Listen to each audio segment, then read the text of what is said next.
수요 예배 나오신 모든 가정들 위해, 영상 예배로 예배드리는 가정 위해 하나님의 은혜가 함께 하시길 주님의 이름으로 축복합니다. 인사하시겠습니다. 참 그리스도인은 말씀 앞에 순종하며 살아야 합니다.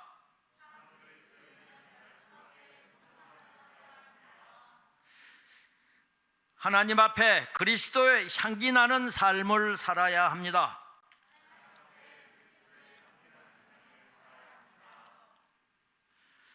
젊은 나이에 과부가 된 한 어머니가 있었습니다. 그녀에게는 눈에 넣어도 아프지 않을 딸이 있었습니다. 어머니의 희생적인 헌신으로 딸은 유학도 갔고 박사 학위를 따서 유명한 교수가 되었습니다. 고등학교 이후에 교회를 떠났던 그 딸은 어머니의 권면으로 오랜만에 교회에 나가게 되었습니다. 예배를 드린 후에 교회를 돌아보았는데 딸은 크게 실망하고 말았습니다. 여자들이 모여서 다른 집사에 대해서 험담을 하고, 남자들은 오늘 설교 중에 어떤 부분이 맞네 틀리네 은혜가 되네, 또 봉사자와 성도가 실령이 하는 모습이 눈에 띄었고, 회의실에서는 다투는 소리가 문 밖으로 터져 나오는 것을 들었기 때문입니다. 세상과 다를 바 없는 모습을 본 그 딸은 화를 내면서 어머니의 손을 잡고 당장 집으로 가자고 소리쳤습니다. 그때 조용히 보고만 있던 어머니가 단호하게 말합니다. 나는 평생 교회 다니면서 예수님만 봤는데 너는 딱 하루 교회에 나왔는데 사람만 보는구나. 이 말에 교수인 딸은 무너지고 말았습니다. 어머니의 보는 수준과 자기가 보는 수준이 하늘과 땅만큼 차이가 있음을 깨닫고 회개하게 되었습니다. 그렇습니다. 우리는 많은 것을 보며 살아가고 있습니다. 그런데 대개는 내 수준만큼 보고, 내 관심이 있는 것을 보고, 내가 가까이 하는 것을 보게 됩니다. 소매치기 눈에는 소매치기 할 만한 사람만 눈에 보이듯, 나에게 자꾸 거짓이 보인다면 내가 거짓 가까이에 있는 것입니다. 자꾸 교만이 보인다면 내가 교만 가까이에 있음을 깨달아야 합니다. 그러나 섬기는 사람 옆에 가보십시오. 섬김만 보일 것입니다. 기도의 사람 옆으로 가면 기도의 능력을 보게 될 것이고, 사랑이 넘치는 사람 옆으로 가면 사랑을 느낄 수 있고, 꿈이 있는 사람 옆으로 가면 함께 꿈을 키워 나갈 수 있습니다. 하나님께서 우리에게 말씀하십니다. 시편 73편 28절입니다. 하나님께 가까이 함이 내게 복이라. 내가 주 여호와를 나의 피난처로 삼아 주의 모든 행적을 전파하리이다. 아멘. 누추한 것만 자꾸 보이십니까? 불평불만으로 마음이 편치 않습니까? 세상 탓하기 전에 나의 영적인 상태를 점검해 보시기 바랍니다. 하나님 앞에서 눈물로 헌신과 다짐이 있었던 첫사랑의 회복을 위해서 주님께 더 기도하라는 신호로 받아야 합니다. 그런데 사실 교회 다닌다고 해서 다 성숙한 것은 아닙니다. 아직 믿음이 약한 지체들도 있고 인격적으로 부족한 사람도 있습니다. 교회 오래 다녔다고 겉으로 보기에는 경건하고 신실한 사람처럼 보여도 세상 밖에서는 실제 그렇지 못한 경우가 많습니다. 교회는 병원과 같은 곳이어서 아프고 상처받고 부족하고 연약한 죄인들을 모아놓은 곳이기도 합니다. 그러므로 인격이 덜 된 사람들이 많을 수밖에 없습니다. 그 중에 가장 인격이 덜 된 사람은 바로 나일 것입니다. 그렇습니다. 교회의 주인은 사람이 아니라 예수 그리스도이십니다. 그러므로 예수님만을 믿고 바라보면서 내가 먼저 예수님을 닮아가도록 노력하고 서로 미성숙한 사람들끼리 이해해주고 용서하며 인내와 사랑으로 품어주어야 합니다. 고린도후서 12장 10절에서 말씀하십니다. 그러므로 내가 그리스도를 위하여 약한 것들과 능욕과 궁핍과 박해와 곤고를 기뻐하노니 이는 내가 약한 그때의 강함이라. 아멘. 우리의 연약함은 하나님 나라를 세우는데 강력한 도구로 쓰임받을 수 있습니다. 하나님은 나의 강점만을 사랑하는 것이 아니라 나의 약점까지도 사랑하시고 내 모습 그대로 받아주시는 분이십니다. 우리의 약점이 하나님 손에 붙들리게만 한다면 부족한 나도 하나님은 우리의 약점도 아름답게 사용하실 수 있는 능력을 가지신 전지전능하신 하나님이십니다. 하나님은 꿈꾸는 자의 하나님이시기도 합니다. 꿈을 가지고 기도하고 순종하면 하나님이 이루어 주십니다. 부족하고 연약한 나도 주님 손에 붙들리면 하나님 나라와 하나님 영광을 위해 쓰임받을 수 있습니다. 역사 속에서 수많은 사람들이 예수님의 손에 붙들려 위대한 사명자로 쓰임을 받았습니다. 사울은 예수 믿는 사람들을 핍박하고 스데반이 유대인들에게 돌에 맞아 죽는 현장에도 증인으로 있었던 사람이지만 주님 손에 붙들린 인생이 되었습니다. 주님 손에 붙들리니 핍박자가 로마까지 가서 목숨을 내어놓고 이방인들에게 복음 전하는 위대한 전도자로 쓰임을 받았습니다. 나그네와 같았던 아브라함을 믿음의 조상으로 만들어 주시었고 형에서의 장자권을 빼앗아 야반도주했던 야곱을 12지파를 품는 열국의 아비 이스라엘로 세우셨습니다. 죄수 요셉을 통치자로 목동이었던 다윗을 통일왕국의 왕으로 세우셨고 어부와 세리였던 베드로와 12사람을 제자 삼으시고 열방의 복음 전도자로 쓰임받게 하시었습니다. 시편 62편 5절에서 말씀합니다. 나의 영혼아 잠잠히 하나님만 바라라. 무릇 나의 소망이 그로부터 나오는도다. 아멘. 하나님을 사랑하는 우리에게 단 한 가지 소망이 있다면 그것은 하나님께 쓰임받는 것입니다. 나같이 부족하고 흠이 많은 사람도 하나님 앞에 쓰임받는다는 것은 정말로 위대하고 감격스러운 일입니다. 모든 것이 주님의 은혜임을 고백해야 합니다. 주님을 알고 구원받는 것이 은혜요, 죄사한 받은 것이 은혜요, 비천한 내가 나 같은 사람이 주님의 일에 참여하는 것도 은혜입니다.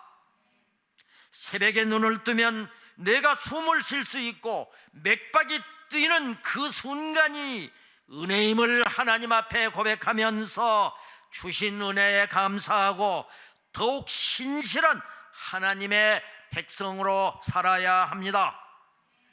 뿐만 아니라 의뢰받은 하나님의 백성은 의의 말씀인 하나님 말씀을 받고 묵상하고 하나님을 더 깊이 알아감으로 성숙한 신앙인이 되어야 합니다. 운동선수가 연습과 훈련을 통해 땀을 흘린 것만큼 결실을 얻는 것처럼 성도인 우리 크리스천은 삶의 자리에서 말씀 묵상과 기도와 찬양으로 예배가 삶이 되고 삶이 예배가 되는 삶을 살아야 합니다. 그리스도인의 능력과 권위는 꿇는 무릎과 젖은 눈, 깨어진 심장에서 온다고 했습니다. 그리스도인의 능력은 다른 사람을 판단하고 비판하는 데서 오는 것이 아닙니다. 무릎을 꿇고 나 자신의 죄를 애통해하며 회개의 눈물을 흘리고 그리고 하나님과의 대면에서 나 자신의 교만과 아집과 자아를 산산히 깨뜨리는 데서 나오는 것입니다. 지도자 모세의 강한 그 권위는 하나님과의 대면에서 나왔습니다. 그러니까 권위와 능력은 하나님과의 대면의 시간과 비례합니다. 그렇습니다. 예배와 기도와 말씀은 하나님과 대면하는 시간입니다.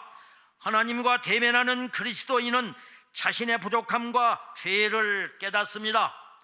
바울처럼 내가 죄인 중에 괴수라고 고백하게 됩니다. 누구를 판단하고 비판하기 전에 내가 하나님 앞에서 용서받아야 할 죄인임을 발견하게 됩니다. 예배를 사모하는 간절함으로 코로나로 인해 잃어버린 진정한 나를 되찾고 첫사랑을 회복해서 하나님의 백성으로서 그리스도의 향기로 살아야 합니다. 히브리서 12장 2절에서 말씀합니다. 믿음의 주요 또 온전케 하시는 이인 예수를 바라보자. 그는 그 앞에 있는 기쁨을 위하여 십자가를 참으사 부끄러움을 개의치 아니하시더니 하나님 보좌 우편에 앉으셨느니라. 아멘. 스승과 제자가 함께 길을 걷다가 길에 떨어져 있는 종이를 발견하게 됩니다. 스승은 제자를 시켜서 그 종이를 주워 오도록 했습니다. 그런 다음에 제자에게 물었습니다. 그것은 어떤 종이냐? 이것은 향을 쌌던 종이입니다. 남아있는 향기로 보아 알 수가 있습니다. 제자의 말을 들은 스승은 다시 길을 걷다가 이번에는 길가에 새끼줄이 떨어져 있는 것을 보았습니다. 이번에도 스승은 제자를 시켜서 새끼줄을 주워오도록 하고 물었습니다. 그건 어떤 새끼줄이냐? 이것은 생선을 묶었던 줄입니다. 비린내가 아직 남아있는 것으로 보아서 알 수 있습니다. 그러자 스승은 제자에게 말했습니다. 종이는 향을 담았기에 향기가 나는 것이고 새끼는 생선을 담았기에 생선을 묶었기에 비린내가 나는 것이다. 사람도 토기처럼 평범한 흙으로 지어진 질그릇과 같아서 그 질그릇 속에 무엇을 담느냐에 따라서 향기가 다르게 나타나게 된단다. 그렇습니다. 질그릇 속에 하나님의 사랑이 담겨 있으면 그의 말이나 눈짓이나 얼굴과 행동에는 온통 사랑의 향기가 풍겨날 것입니다. 그러나 시기와 질투, 미움이 담겨 있다면 말이나 눈짓이나 얼굴과 행동에는 온통 미움의 악취가 풍겨나올 것입니다. 내가 하수구 옆에 있으면 나에게 하수구 냄새가 날 것이고 내가 꽃밭에 있으면 내 몸에서 꽃 향기가 날 것입니다. 사람 또한 인품의 향기가 나는 사람과 어울리면 내 몸에서도 인품의 향기가 날 것입니다. 그렇다면 내가 그리스도의 향기를 퍼뜨리는 향기 나는 사람이 되어 사람들에게 선하고 좋은 영향력을 끼치는 사람이 되려면 어떻게 해야 될까요? 창세기 2장 7절에서 말씀하십니다. 여호와 하나님이 땅의 흙으로 사람을 지으시고 생기를 그 코에 불어 넣으시니 사람이 생명이 되니라. 아멘. 숨은 하나님이 우리에게 주신 가장 큰 선물이요 은혜입니다. 숨은 하나님께서 왔고 숨은 생명의 근원입니다. 그런데 숨을 역동적으로 만들어주는 것은 돈이나 지위나 명예가 아닙니다. 숨의 근원이신 하나님의 영이 숨을 힘차고 맑게 해 주십니다. 아가서 4장 10절과 11절에서 말씀합니다.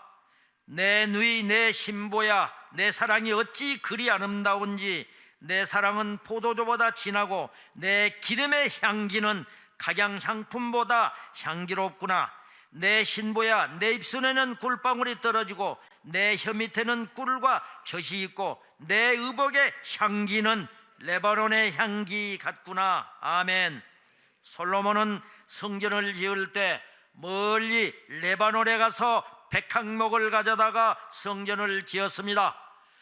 백향목은 나무가 단단하고 좋은 것만이 아니라 좋은 향기가 나기 때문입니다.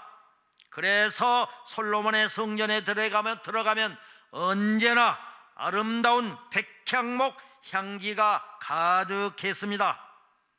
또한 성전 안에는 향단이 있고 그 향단에는 향을 피우므로 그 아름다운 향기가 성전 안에 가득했습니다. 모세가 성막을 지을 때도 향단이 있었고 동방 박사들이 예수님을 경배하고자 할 때 귀한 3가지 예물을 드렸는데 그 중에 유향과 몰약은 향기를 내게 하는 향품이었습니다.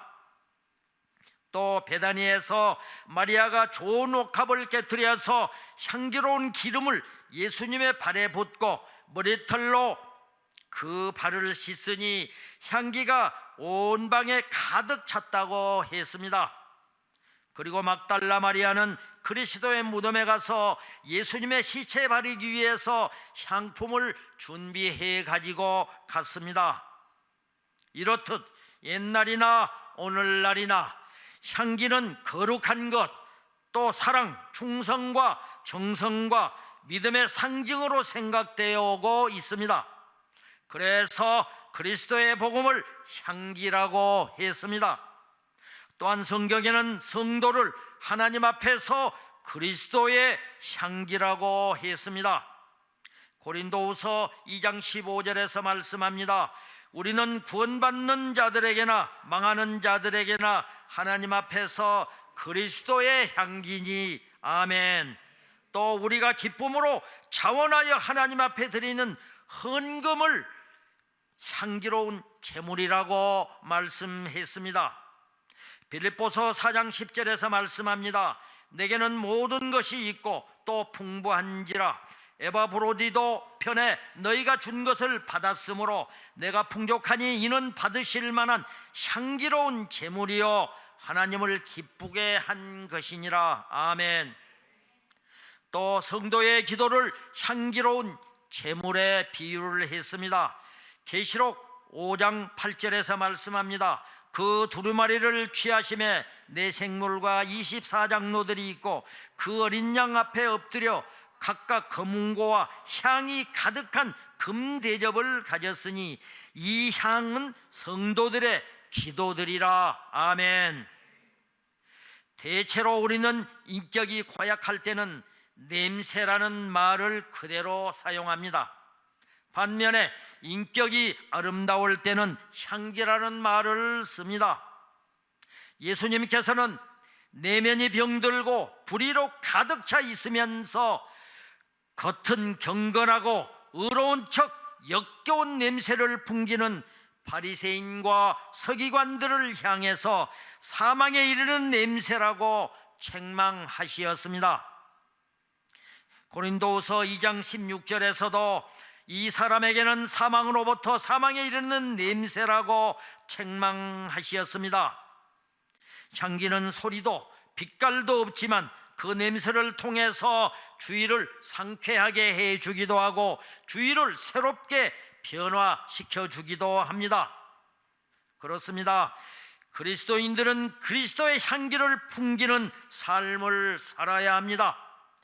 그리스도인의 향기는 때로는 사랑으로 풍성하게 하는 향기이고, 기쁨이 넘치게 하는 향기이고, 평화와 즐거움이 넘치게 하는 향기일 뿐만 아니라 감사와 찬양을 넘치게 하는 향기이기 때문입니다. 그러므로 그리스도의 향기가 넘치는 곳에 사랑과 기쁨과 평화와 즐거움이 있습니다. 또 감사와 찬양이 넘치는 삶이 창조되는 것입니다.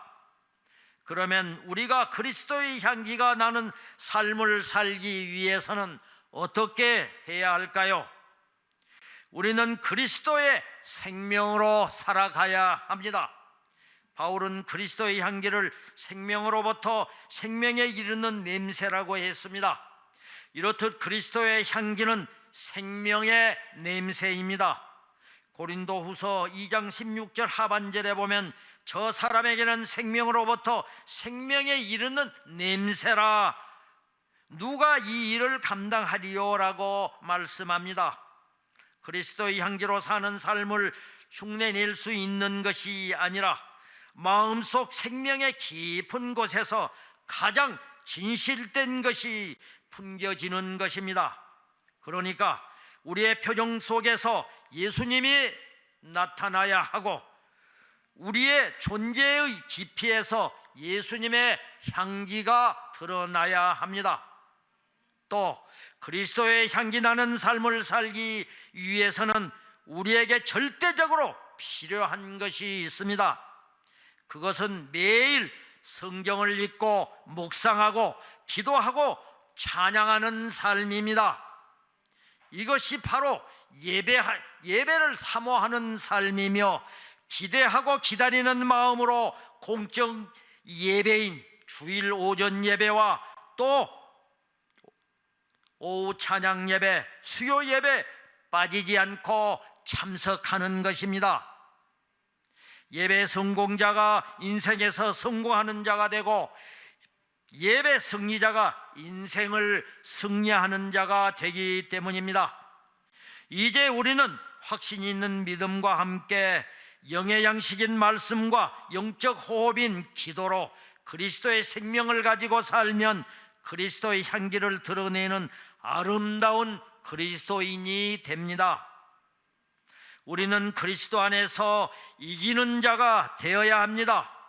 전쟁에서 승전한 장수의 행진처럼 그리스도 안에서 이기는 삶의 행진을 계속하는 사람에게는 그리스도의 향기가 납니다. 그러나 죄와 악과 싸워서 패하면 고약한 냄새가 나고, 죄악과 싸워 승리하는 곳에 아름다운 그리스도의 향기가 넘쳐나게 됩니다. 바울은 육체의 본능을 따라가는 사람 속에서 나오는 것은 갈라디아 5장 19절 21절에서 음행과 더러운 것과 호색과 우상 숭배와 술수와 원수 맺는 것과 분쟁과 시기와 분냄과 당짓는 것과 불리함과 이단과 투기와 방탕함이라고 했습니다. 바로 이런 것들이 나오는 그곳에 예수 그리스도를 모시고 그리스도의 능력으로 인간 본성인 죄성의 성품과 싸워서 이길 때 그리스도의 향기를 바라게 되는 것입니다. 그렇습니다. 진정한 크리스천은 말과 행동에서 그리스도의 향기가 나타납니다. 그러니까 우리의 품행에서 용서와 양보하는 삶을 살고, 인자한 삶과 희생적인 삶, 온유와 겸손과 섬기는 모습과 태도가 언제 어디서나 우리의 모습 속에서 나타나야 합니다. 진정한 크리스천은 그가 떠난 자리에 머무는 향기로서 알 수가 있습니다. 우리 모두 뒷모습이 아름다운 진정한 예수님의 제자가 되고, 우리의 인격과 말과 행동에서, 그리고 가정과 직장과 교회와 삶 속에서 그리스도의 향기가 나는 삶을 사시길 주님의 이름으로 축복합니다.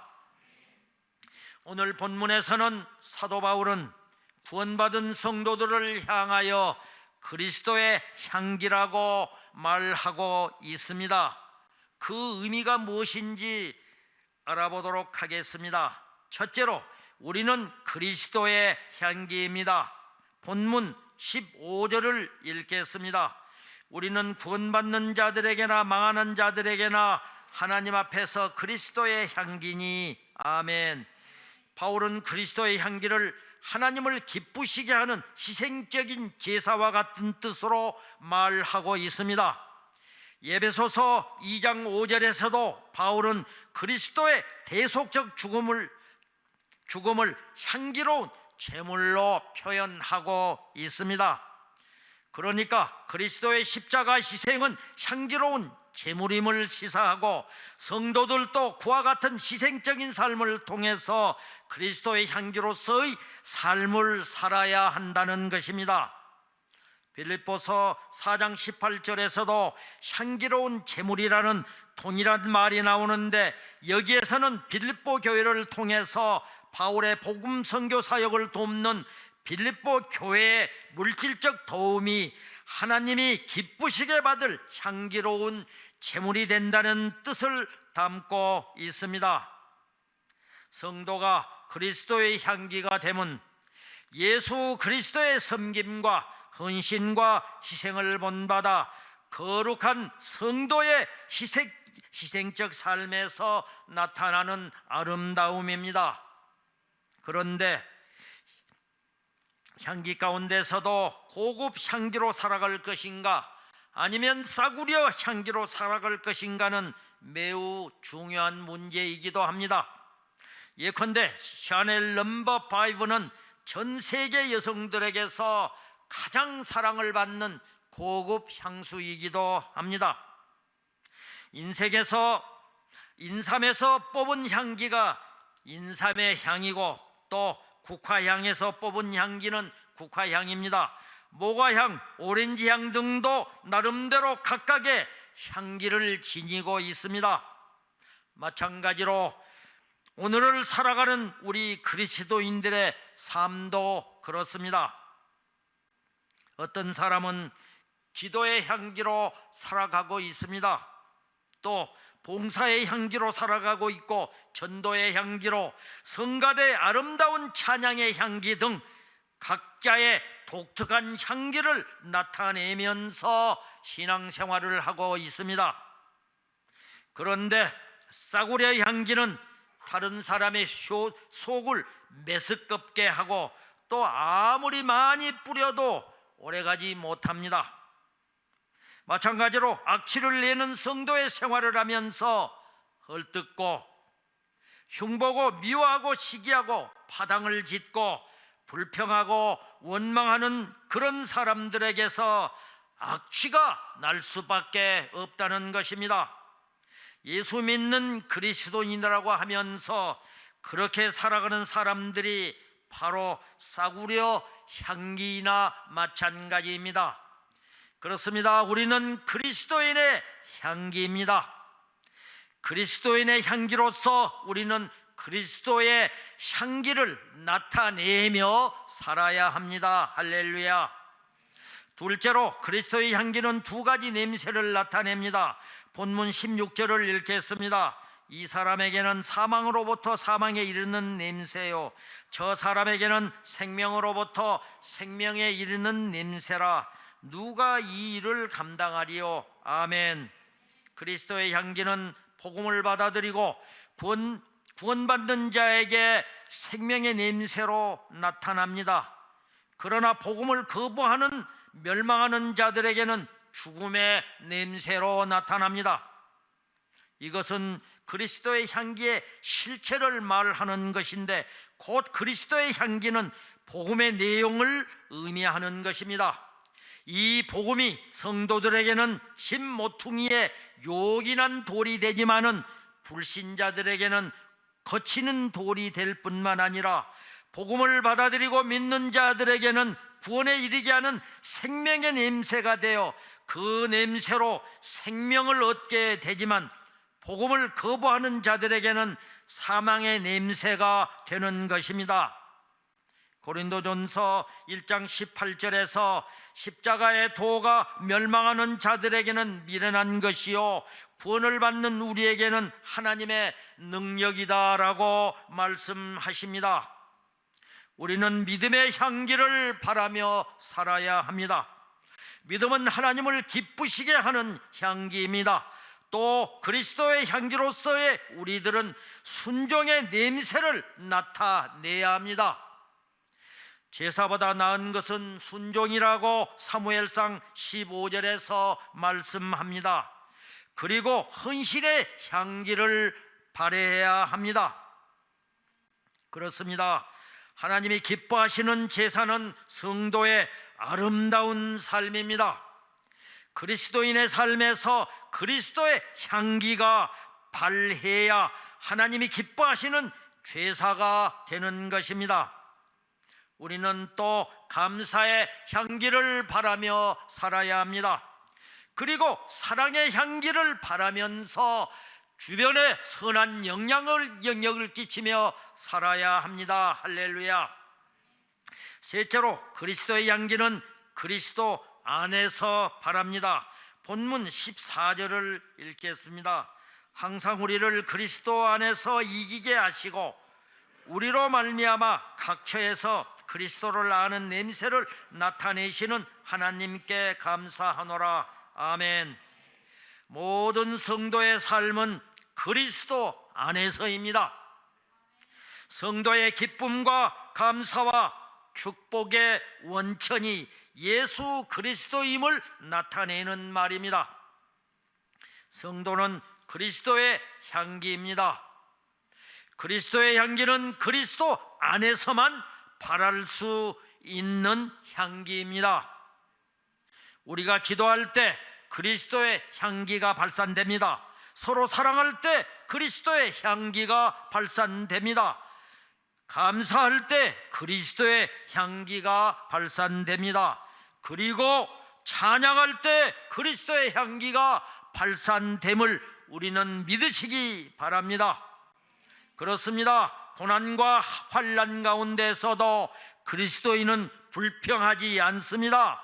또 절망하지도 않습니다. 오직 그리스도의 향기로서 아름다운 삶을 나타내는 것입니다. 할렐루야. 이러한 삶을 사시는 화평교회가 되고 저와 여러분이 되시길 주님의 이름으로 간절히 축원합니다.